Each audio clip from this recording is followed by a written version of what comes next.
할렐루야. 오늘은 장학주일입니다. 다음 세대를 격려하는 거죠. 우리의 다음 세대를 생각할 때마다 드는 생각은 저들의 꿈에 대한 관심입니다. 저들은 지금 무슨 꿈을 꾸고 있을까 궁금해요.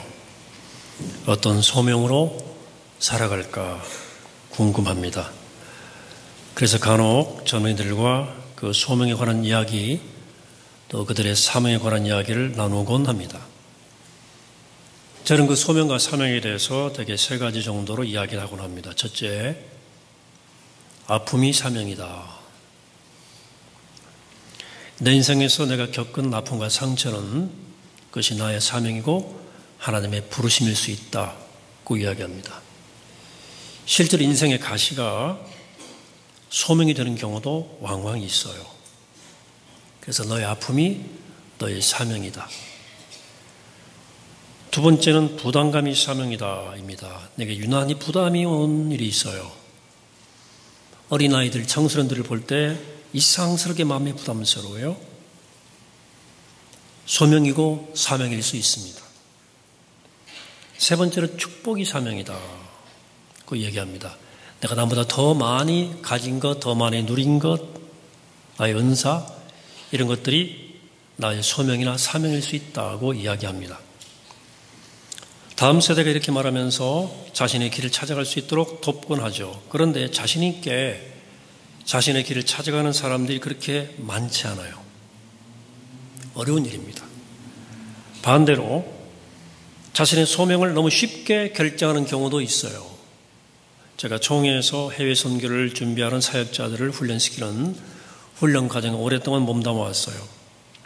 주로 목회자들이 훈련 대상이었는데 최근에 들어서 몇 년 전부터 평신도들이 이 훈련을 많이 받기 시작합니다.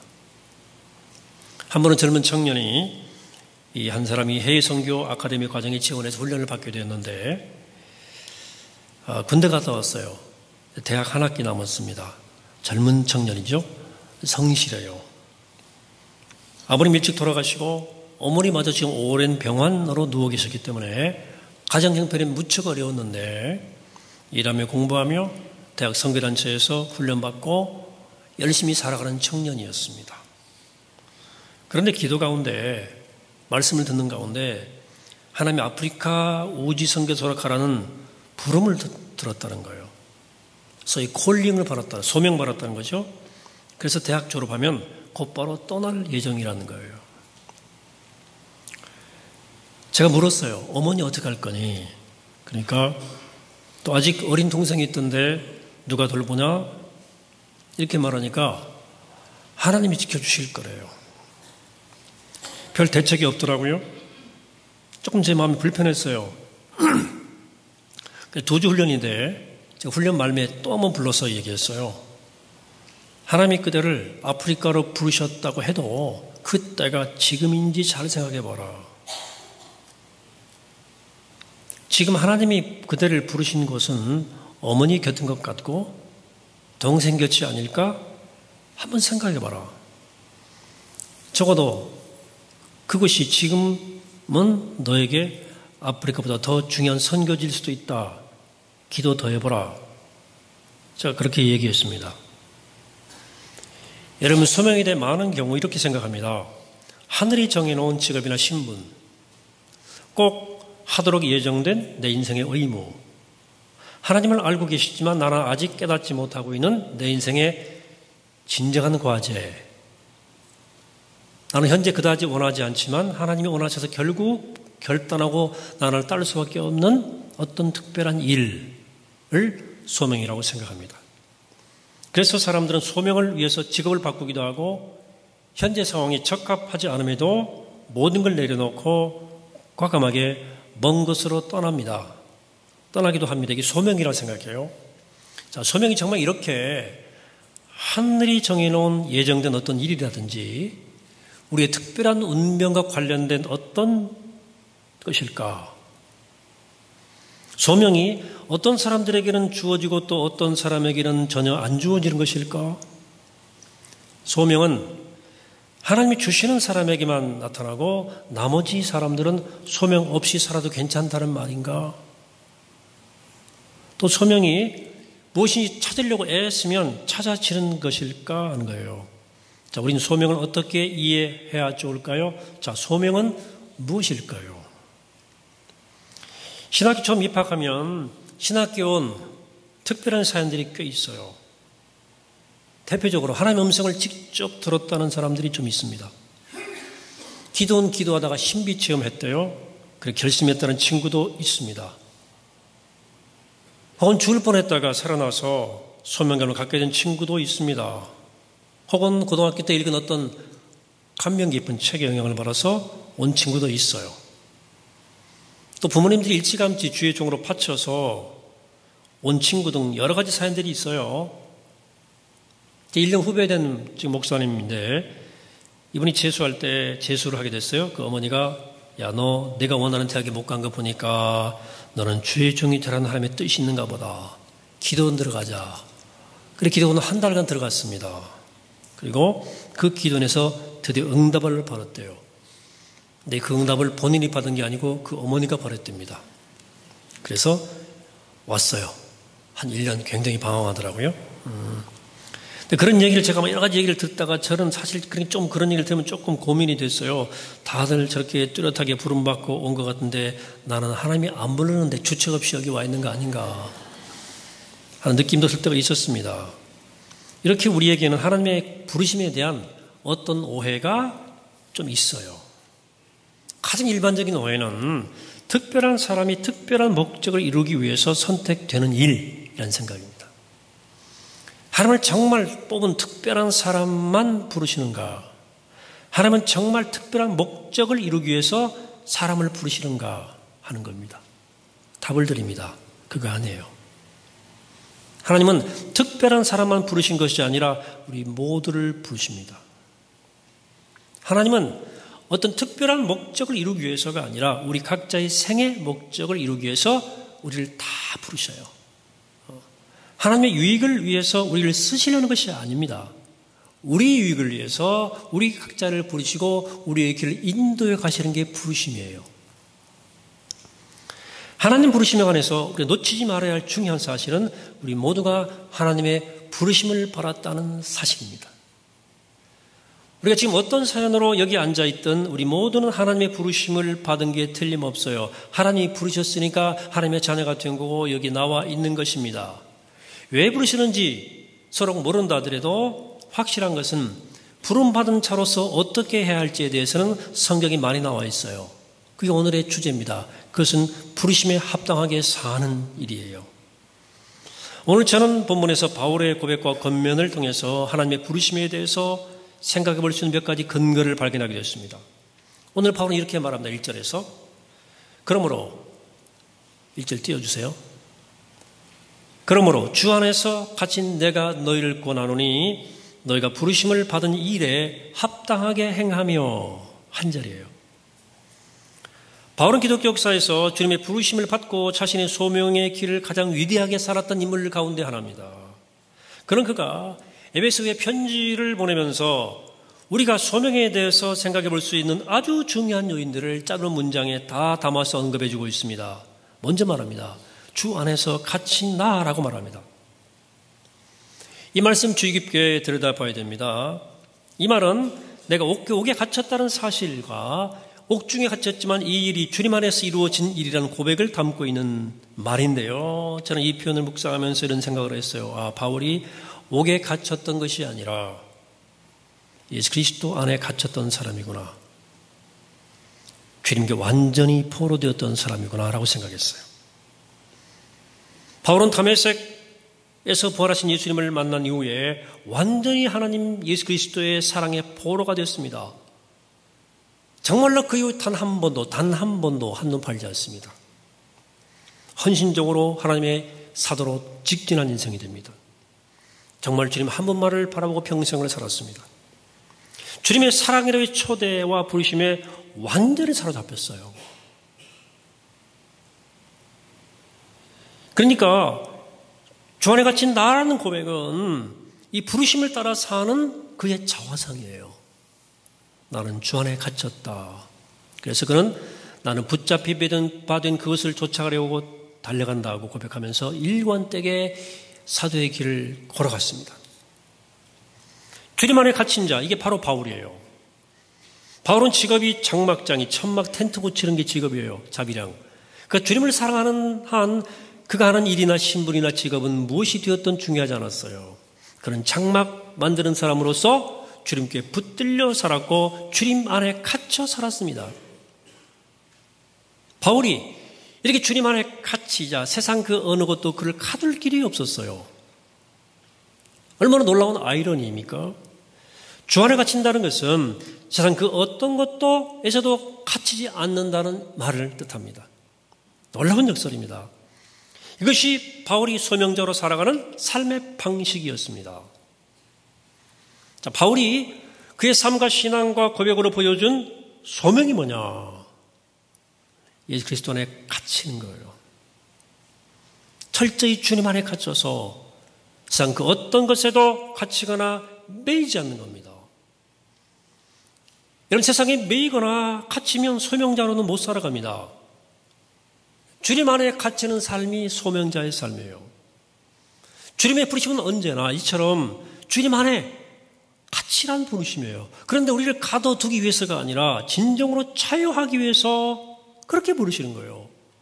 우리를 부려먹기 위해서가 아니라 우리를 온전한 삶으로 이끌기 위해서 그러시는 거예요. 그러므로 소명이란 우리에게 진정한 삶의 기쁨과 행복과 자유를 주시기 위해서 주님 안에 갇힌 삶을 살도록 초대하시는 주님의 부르심을 뜻해요.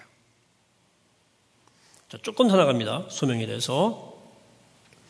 바울은 또 이렇게 말합니다. 주 안에서 갇힌 내가 너희를 권하는데 너희가 부르심을 받은 이래 라고 말합니다. 바울은 에베소에 있는 기독교인들에게 다짜고짜 그들이 부르심을 받은 일이 있다고 얘기하는 거예요. 너 뭔가 부름받았다는 사실을 기억해라. 우리 역시 이 부름받았다는 사실을 자각하고 인정할 필요가 있죠. 부름받았다는 이 자각 있는 사람만이 부름받은 자로 살 수 있습니다. 선택은 여러분들의 몫이에요. 부름받은 자로 살든지 아무 뜻 없이 우연히 시간 속에 던져진 존재로 살든지 여러분들의 선택입니다. 성경은 그런데 우리 모두가 부름받았다는 거예요. 오늘날 적극적 사고방식, 긍정의 힘을 강조하는 메시지를 사람들이 참 좋아해요. 난 할 수 있다. I can do it. 저는 역시 그런 메시지가 우리 인생에 매우 도움된다고 생각합니다. 사람이 할 수 있다는 의지를 가지는 것은 굉장히 중요해요. 그러나 우리가 알 수 있는 것은, 알아야 할 것은 적극적 사고방식이나 긍정의 힘이 붙들고 있는 것은 그 중심이 나라는 사실이에요. 내가 그 중심에 있어요. 유능한 사람들이 더 그래요. 그러나 부름받은 자로 살아가는 사람들이 붙들고 있는 것은 하나님이에요. 나를 부른 하나님이 그 중심에 있어요. 그런데 여러분, 사랑하는 여러분, 부름받은 자라는 자각의 힘은 적극적 사고방식이나 긍정의 힘이 갖다 주는 모든 유익과 모든 유익 이상의 유익함과 능력을 갖다 줍니다.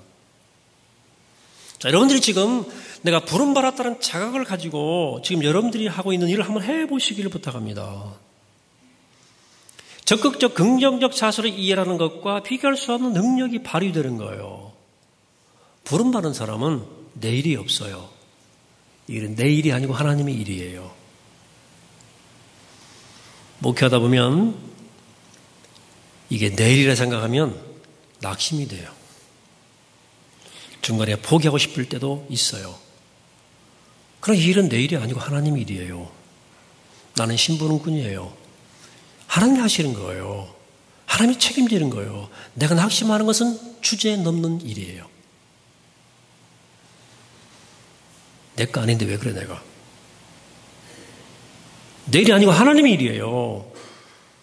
설사 일이 잘 안 된다 한들 내 손해입니까? 하나님의 손해지.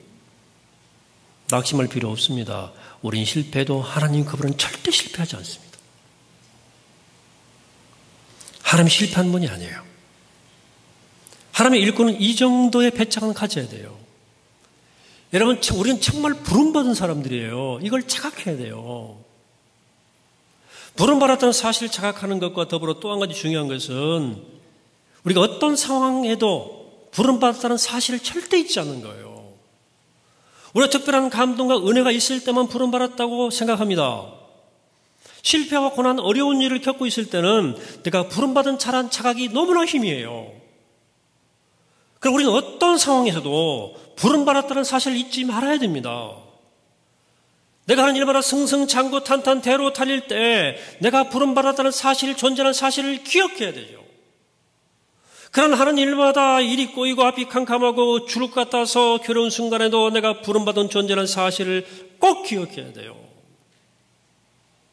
사람이 미워지고 용서할 수 없을 때 내가 너무 외롭고 우울하고 내 곁에 아무도 없는 것 같을 때 그때 내가 부름받은 존재라는 사실을 잊지 말아야 돼요. 내가 부름받은 존재라는 것을 잊지 않아야 때로 흔들려도 바로 우리 영적 밸런스를 잡을 수 있어요. 내가 부름받은 자라는 사실을 잊지 않아야 무너졌다가도 우리가 다시 중심을 세우고 이렇게 일어날 수 있는 거예요. 사랑하는 여러분, 그러므로 우리가 부름받은 자임을 잊지 않고 살아가야 됩니다. 그것이 얼마나 큰 영적 유익이 되는지를 우리가 기억해야 됩니다. 또 한 가지 기억할 것은 우리가 각자 다른 방식으로 부름받았다는 거예요. 우리는 5달란트 받은 사람일 수도 있지만 1달란트 받은 사람일 수도 있어요. 꼭 큰 일을 위해서만 부름받은 것이 아니라 아주 작고 하찮은 일, 전혀 티 나지 않은 일에 대해서도 위해서도 부름받습니다. 하나님은 큰 능력, 특별한 재능 가진 사람만 부르시지 않아요. 우리 모두를 부르셔서 각자의 몫에 맞게 쓰셔요. 달란트 비유에서 5과 2과 하나라는 숫자의 차이는 우리의 존재와 재능의 다름이 아닙니다. 존재와 재능의 다름을 의미하는 것이지 결코 크기나 양의 차이 혹은 우열의 차이가 아니에요. 이런 토요일마다 교회 나와서 묵묵히 페인트칠하고 교회 부어사라는 일에 허대는 일을 묵묵히 감당하는 분들의 모습 바라볼 때 제가 감동이 있어요. 그중에는 특별히 재능의 분들이 좀 있더라고. 재능이 있어요. 근데 묵묵히 봉사의 자리를 지키는 분도 계세요. 우리에게 중요한 것은 우리가 우리 모습 그대로 부름받은 존재라는 사실입니다. 따라 소명이란 내가 누구이든 내가 어떤 존재이든 내가 어떤 처지에 있든 내가 부름받은 존재임을 잊지 않고 살아가도록 초대하시는 주님의 부르심이 소명이에요. 세 번째, 본문에서 바울은 부르심에 합당하게 살 것을 권면합니다. 자, 부르심에 합당하게 사는 것은 어떤 삶일까? 부르심에 합당하게 살기 위해서 가장 중요한 일은 왜 하나님이 나를 부르셨는가를 분명히 아는 일이에요. 그 이유를 알아야 그 부르심에 합당한 삶을 살 수 있지 않겠습니까? 하나님 우리를 왜 부르셨을까요? 우리가 흔히 생각하듯 하나님의 어떤 특별한 계획과 목적을 이루기 위해서 우리를 부르신 거예요? 그렇다면 만일 내가 그 일을 제대로 하지 못하면 하나님의 계획에 차질이 옵니까? 아닙니다. 하나님이 당신의 계획에 차질이 올까봐 다급해서 목사를 부르고 선교사를 부르고 사역자를 부르시는 것이 아닙니다. 하나님의 일에 어려움이 생길까봐 교사를 구하고 성가대를 구하고 목자를 구하고 봉사자를 구하는 것이 아닙니다. 하나님은 우주 만물을 지으시고 이 정교한 우주를 정교하게 운영하시는 만유의 주 하나님입니다. 우리 때문에 차질 빚는 하나님이 될 수 없어요. 우리가 아무리 그분을 안 도와드려도 아무런 문제가 없는 분이 하나님이에요. 하나님은 우리의 사역과 기능이 필요하셔서 우리를 부르시는 분이 아닙니다. 오해하지 마세요. 자, 그럼 하나님 우리를 왜 부르셔요?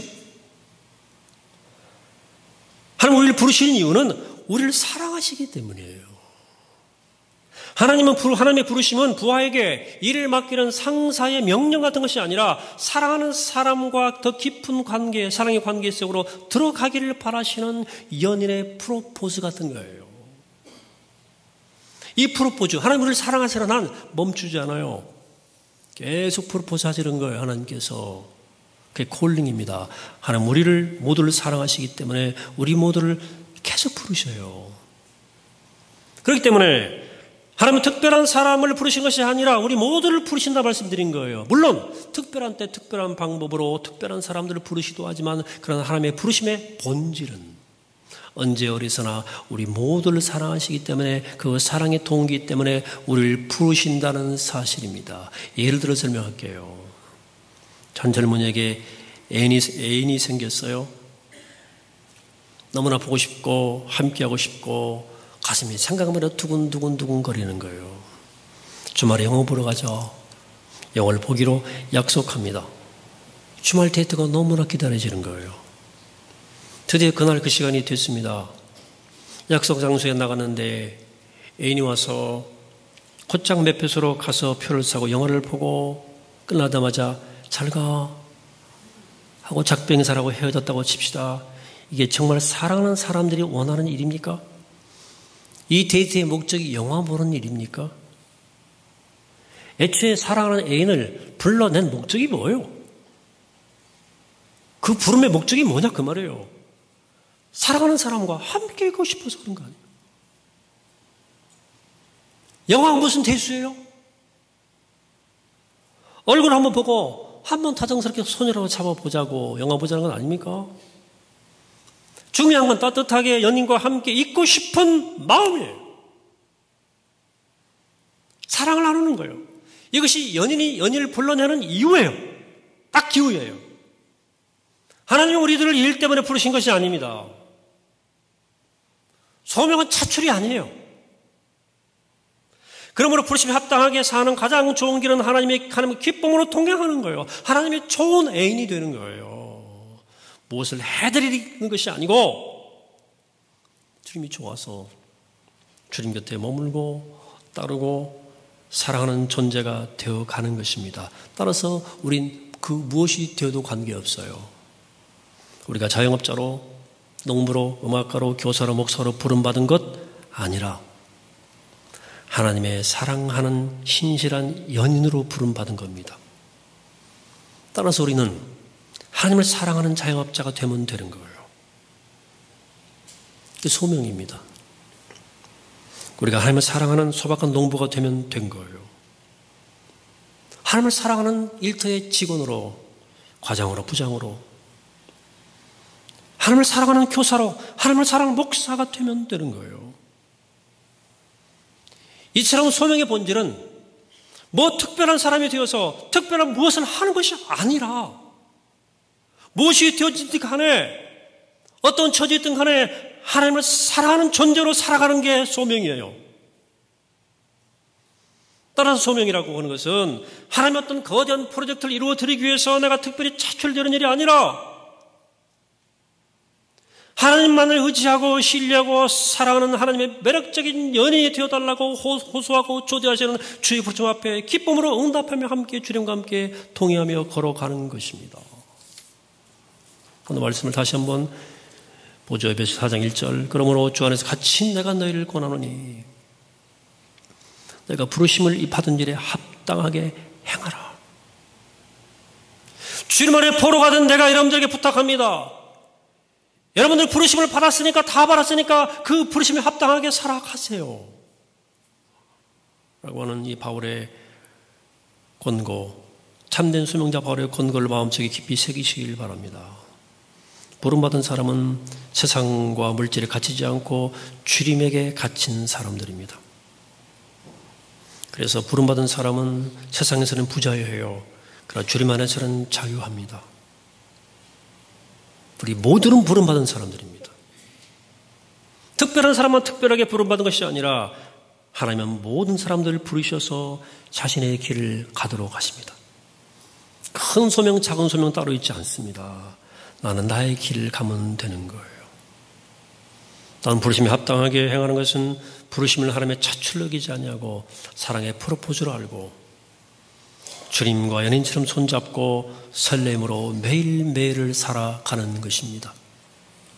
바라기는 우리 모두 주의 부르심을 듣고 이 부르심의 길 기쁨으로 뚜벅뚜벅 걸어가시는 우리 모두가 되기를 이 아침에 주의 이름으로 간절히 축원합니다. 기도하시겠습니다. 거룩하신 하나님, 좋으신 하나님, 우리 주님 안에 갇힌 자로 살기 원합니다. 주님의 포로로 살아가기 원합니다. 우리 모두 부름 받았다는 사실을 결코 잊지 않기 원합니다. 순풍에도 역풍에도 힘들 때도 기쁠 때도 내가 부름 말씀을 잊지 않고 부르심에 합당하게 살아가게 하시옵소서. 무엇이 되려 하고 무엇인가를 이루려 하기보다도 하나님을 사랑하고 하나님의 멋진 연인이 되어서 날마다 사랑하는 주의 음성을 듣고 살아가는 참 소명자들이 다 되게 하여 주옵소서. 우리를 부르신 예수 그리스도의 이름으로 기도하옵나이다. 아멘.